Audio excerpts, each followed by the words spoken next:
할렐루야. 이른 새벽부터 기도의 자리에 나오신 여러분 모두를 환영하고 축복합니다. 오늘은 어제에 이어서 고린도전서 10장의 말씀으로 여러분과 은혜 나누기를 원합니다.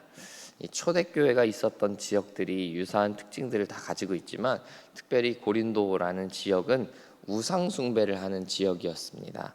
즉 기독교 신앙을 가진 사람은 극단적으로 소수에 불과했고 절대 다수의 시민은 이방 종교를 가지고 이방 제사에 참여하는 사람들이 절대적이었다는 거죠.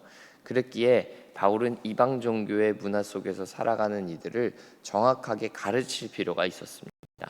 오늘 본문은 바로 그런 이야기입니다. 그러나 우리는 오늘 본문을 단순히 제사장의 음식에 관한 이 규정으로 이해할 것이 아니라 바울이 제공하고 있는 이 원리에 대해서 이해하는 것이 중요합니다. 결국 우리가 제사상의 음식을 먹느냐 마느냐 이 문제는 음식의 문제가 아니라 상대방을 배려하고 존중하고 종국에는 그를 구원하는 생명의 문제와 연결되기 때문입니다.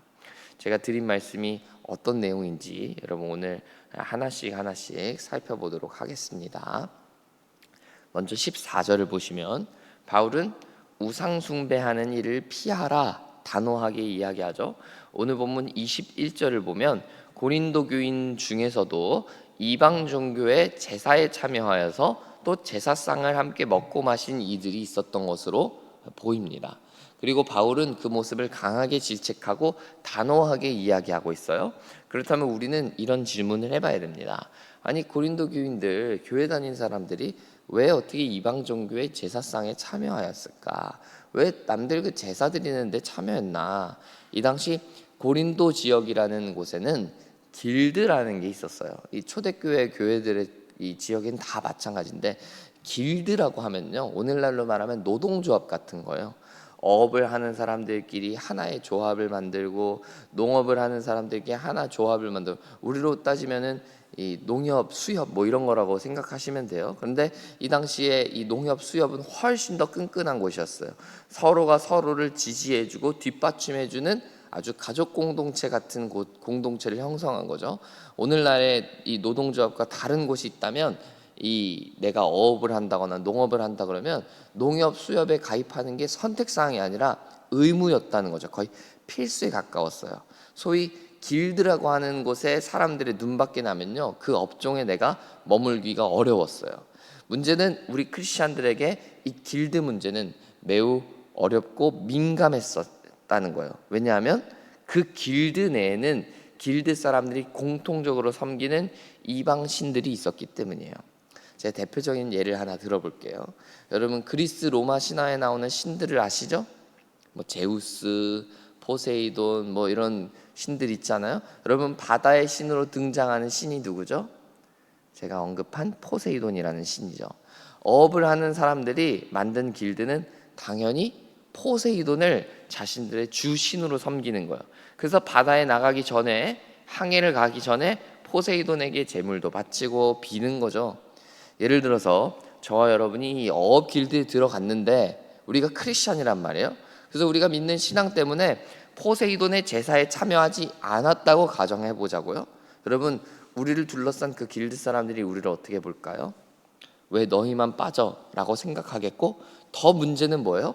우리가 어제 밤에 제사에 참여하지 않았어요. 그리고 오늘 우리가 이제 항해를 나간다 이거예요. 그런데 오늘 항해 나가서 오늘 점심에, 오늘 저녁에 바다에서 사고가 난다든지, 아니면 100마리를 잡아와야 되는데 30마리밖에 못 잡아온다든지, 여러분 이런 안 좋은 상황이 발생한 경우가 진짜 문제가 되는 거예요. 그러면 우리 길드 사람들은 누굴 다 쳐다볼까요? 우리 크리스찬들을 쳐다보는 거예요. 제사에 참여 안 한 크리스찬들을 지목하고 너희 때문이라고 공격하는 거죠. 여러분 이 장면들이, 여러분 이 서사가 머릿속에 쫙 그려지시나요? 그러니까 아무리 크리스찬들이라고 한들 생업의 문제를 위해서 제사에 참여하지 않을지언정 제사 마치고 제사상 이 식탁에 참여하지 않기란, 제사장 식탁을 거부하기란 결코 쉬운 일이 아니었다는 것이죠. 그럼에도 불구하고 오늘 바울의 가르침은 매우 단호한 거죠. 제사에 참여하는 것은 귀신과 교제하는 거나 마찬가지다. 22절을 보면서 우리는 이렇게 볼 수 있어요. 너희는 하나님이 더 두렵냐 귀신이 더 두렵냐 물어보는 거죠. 하나님보다 강한 분은 없다. 그러니 귀신도 두려워하지 말고 그 길드 사람들도 두려워하지 말고 하나님을 두려워해라. 여러분, 우리가 여기서 이런 묵상을 해볼 수 있어요. 우리가 신앙생활을 하고 크리스찬이 된다는 것은요, 우상 숭배를 너무나 자연스럽게 일삼는 이방 문화, 세상 문화를 담지 않는 것이다.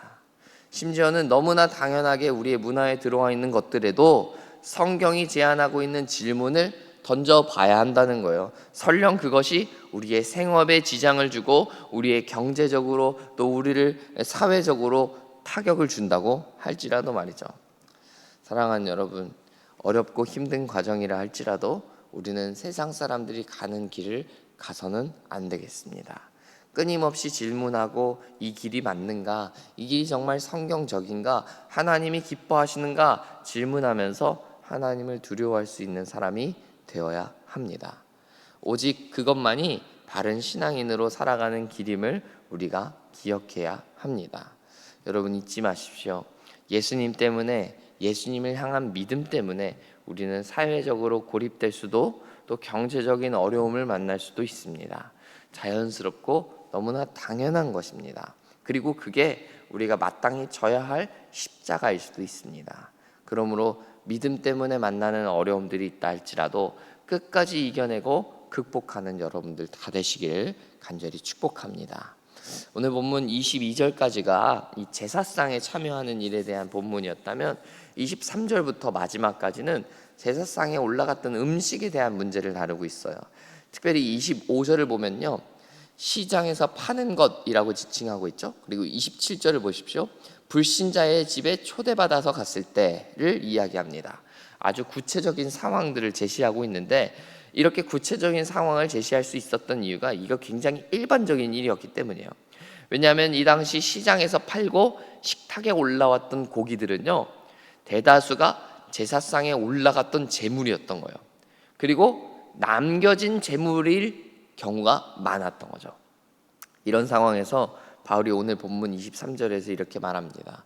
모든 것이 가하나 모든 것이 유익한 것은 아니다. 제사상에 올라갔던 고기들을 먹는 것 자체는 문제가 되지 않는다는 겁니다. 그러나 모든 경우에 그런 건 아니죠. 28절을 한번 보십시오. 누군가 이 고기가 제사상에 올라갔던 제물입니다 라고 말한다면 먹지 말아야 된다, 이렇게 가르치고 있죠. 제물이라는 것을 알게 되었다면 먹는 것이 유익하지 않다는 이야기예요. 제가 드리는 말씀이 좀 복잡한데 여러분이 제 설교를 지금 잘 따라오고 계시다면, 바울은 대체 먹으라는 거야 말라는 거야? 여러분, 이런 질문이 생기실 수 있어요. 바울은 먹어도 되지만 먹지 말아야 될 상황을 함께 제시하고 있는 거예요. 25절을 보면 시장에서 고기를 살 때 이게 제물이냐 아니냐 묻지 말고 사라는 거예요. 물었다가 제물이라 그러면 못 먹으니까요. 만약 그게 제물이라고 내가 듣게 되면 먹으면 그게 죄가 되는 거죠. 그러나 28절처럼 제물이라는 사실을 알게 되었다면 먹지 말아야 되고, 모른다고 하면 먹어도 괜찮은 거죠. 왜 그럴까요? 여기서 우리가 원리를 하나 이해해야 됩니다. 첫째로, 제물이었다고 해서 그 자체로 부정한 건 아니라는 거예요. 쉽게 말해서 제물이었다고 해서 그 음식에, 그 고기에 독약이 타 있는 건 아닌 거예요. 둘째로, 제물이었다는 이유가 문제되지는 않지만 제물이라는 것을 내가 알고도 먹는 모습으로 말미암아, 크리스찬이 제물이라는 걸 알고도 먹는 모습으로 말미암아 불신자들의 마음에 시험 들게 하지 말라는 것입니다. 정확한 비유는 아닐 수 있는데 제가 이렇게 좀 설명하면 여러분 쉽게 이해하실 것 같아서 제가 재밌는 이야기로 좀 비유를 해볼게요. 여러분, 목회자는 술을 마시면 됩니까? 안 됩니까? 어떻게 생각하세요? 안 마시면 좋은데 마신다고 해서 그 자체가 죄는 아니라고 이야기할 수 있어요. 예수님도 포도주를 드셨잖아요. 술이라는 알코올 성분 자체가 죄를 만드는 건 아니에요. 그러나 그렇다 할지라도 제가 여러분 앞에서 술을 가져다가 마시는 장면을 공개한다고 여러분 상상해 보세요. 여러분, 술을 마시는 건 죄가 아닙니다. 그러니 저와 오늘 밤에 한잔 하시죠. 저는 술을 좋아합니다. 여러분, 제가 예를 들어서 그렇게 얘기한다고 가정해 보자는 거예요. 여러분 마음이 어떠세요? 아, 그래, 목사님이 술 마시는 건 죄가 아니지, 괜찮지, 한잔 하시죠. 여러분, 이런 생각이 드십니까? 물론 그러실 수도 있겠어요. 좋다, 목사님 내 술 친구 되는 거야, 이러실 수도 있겠지만, 여러분 한켠에 이런 마음이 들지 않으세요? 아, 목사님이 정말 술 마셔도 돼? 저렇게 공공연하게 술을 먹어도 되는 거야? 저건 좀 아니지 않나? 여러분, 이런 마음이 분명히 여러분 마음에, 심지어 이 새벽에 나온 분들은 거의 100% 그런 생각 하실 거예요. 저희 그 모습이 여러분을 실망하게 하고 시험 들게 하는 모습 아니냐는 거예요. 재물이라는 것을 알고도 아무렇지 않게 먹는 모습이 그와 똑같은 거예요. 그래서 바울은 오늘 본문 24절을 보면 남의 유익을 구하라 이야기하는 거죠. 재물을 먹고 말고는 재물 자체 성분의 문제가 아니라, 독극물이 그 안에 있기 때문이 아니라, 내가 상대방을 얼마나 배려하느냐, 내가 상대방을 얼마나 존중하고 생각하느냐, 그 문제라는 거예요. 재물을 먹고 마시고는. 사랑하는 여러분, 본문 31절을 보시면 먹든지 마시든지 무엇을 하든지 다 하나님의 영광을 위하여 하라고 했어요. 하나님의 영광을 가리면 먹지 말아야 되고, 하나님의 영광을 위하는 거면 먹어도 괜찮다 가르치고 있는 것입니다. 이 말씀의 의미가 무엇이겠습니까? 내가 먹고 싶다고 해서 먹을 것이 아니라, 나로 인해 누군가 실족한다면, 다른 누군가가 크리스천에 대해서, 하나님에 대해서 오해한다면, 그래서 결국 그것이 그의 구원을 가로막는다면, 그것은 하나님의 영광을 가리게 되는 것이죠. 그러니 크리스찬이라면 그 상황에서 먹지 않는 것이 마땅한 것이다 라는 것이죠. 문제는 이러한 논리는요, 단순히 먹고 마시는 것에만 한정되지 않는다는 거예요. 우리의 모든 삶, 우리의 모든 언행들이 여기에 해당된다는 것이죠. 나의 유익을 따라 사는 모습, 다른 이들을 배려하지 않고 살아가는 모습들 모두가 하나님의 영광을 가리는 거나 마찬가지라는 거예요. 크리스천은 기본적으로 나 자신을 위해 사는 사람이 아닙니다. 세상을 위한 사람이고, 타인을 배려할 뿐 아니라 타인을 구원할 수 있는, 그 구원의 마중물 역할을 할 수 있는 사람이 되어야 하는 것입니다. 그런데 크리스찬인 나의 모습을 통해서 누군가가 넘어진다거나, 누군가가 실망한다거나, 누군가가 나로 말미암아 하나님을 오해하게 된다면, 그것은 우리의 삶을 처음부터 돌아볼 필요가 있겠다는 얘기죠. 재물을 먹는 일이 아무리 그 자체로 문제가 되지 않는다 할지라도, 크리스찬인 내 자유를 가지고 내가 원하는 대로 사는 것이 아무런 문제가 되지 않는다 할지라도, 나의 삶이, 나의 모습이 먹든지 마시든지 다 주의 영광을 위해 하라고 하신 그 말씀에 합당한 삶인가, 우리가 수시로 질문해 봐야 되는 거예요. 저는 사랑하는 여러분을 통해 하나님의 영광이 드러나기를 원합니다. 그러기 위해서 우리가 매사에 조심하면서 내 모습을 통해 내 욕심이 드러나는 것은 아닌가, 이게 정말 하나님이 기뻐하시는 일인가 돌아보고 생각해 봐야 하는 것이죠.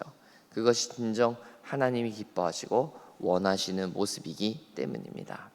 오늘 하루, 그리고 이번 한 주간 여러분을 통해 많은 이들이 하나님께 돌아오고 구원의 길에 들어서게 되기를 간절히 소망해 봅니다. 하나님이 우리를 통하여 그렇게 영광 받으실 겁니다. 그래서 여러분, 하나님이 우리에게 주신 아름다운 자유를 통해서 나의 뜻과 나의 욕심을 이루는 것이 아니라, 다른 이들을 살리고 나의 자유를 통하여서 다른 이들을 구원의 길로 인도하게 되는 놀라운 일들이 나타나게 되기를 간절히 소망합니다. 함께 기도하겠습니다.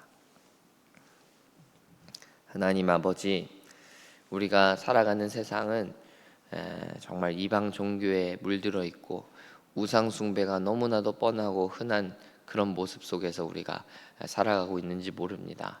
남들은 이 고린도 교회의 상황처럼 우상 숭배를 하고 드러나는 그 신상에 절하는 모습들을 보이지는 않지만, 다 저마다의 우상을 갖고 살고 다 저마다의 우상 숭배의 모습으로 살아가고 있습니다. 하나님, 그런 사람들 곁에서 살아가는 우리의 모습은 하나님 믿는 사람답게 살아가기가 참으로 어려운 형편입니다. 나도 우상을 섬겨야 될 것 같고, 나도 제사상에 참여해야 될 것만 같은 정말 압박감을 느끼고 조급함을 느끼는 우리의 인생입니다. 하나님, 그러나 그런 가운데서도 우상에게 흔들리지 않고 하나님 믿는 믿음으로 살아가는 우리 되게 하여 주셔서, 특별히 이 나라에 신앙의 자유를 주셨으니 그 신앙의 자유를 가지고 하나님만 온전히 기뻐하는 우리 모두가 될 수 있도록 은혜를 베풀어 주옵소서. 더 나아가 주님, 우리가 정말 재물을 먹고 마시는 문제를 놓고 우리의 삶을 어떤 모습으로 살아갈 것인가 다시금 생각해 봅니다. 하나님은 우리에게 먹고 마실 자유도 주셨고 나의 뜻과 나의 욕심대로 살아갈 수 있는 자유도 주셨습니다. 그러나 주님, 그 자유를 가지고 나의 원과 나의 소망을 이룰 것이 아니라 정말 하나님이 기뻐하시는 일이 무엇일까, 하나님이 원하시고 또 다른 이들을 기쁘게 하고 다른 이들을 생명의 길로 인도할 수 있는 길은 무엇인가 생각하면서 그 일을 위하여 우리의 자유를 쓸 수 있는 하나님의 백성들 다 되게 하여 주옵소서. 그래서 나의 뜻과 나의 욕심 따라서 살아감으로 말미암아 다른 이들을 시험 들게 하고 다른 이들을 무너뜨리는 인생 되지 않게 하시고, 온전히 하나님 기뻐하시는 뜻을 따라서 다른 이들을 생명의 길로, 구원받는 길로 인도하게 되는 우리가 될 수 있도록 도와주옵소서. 예수님의 이름으로 간절히 기도합니다. 아멘.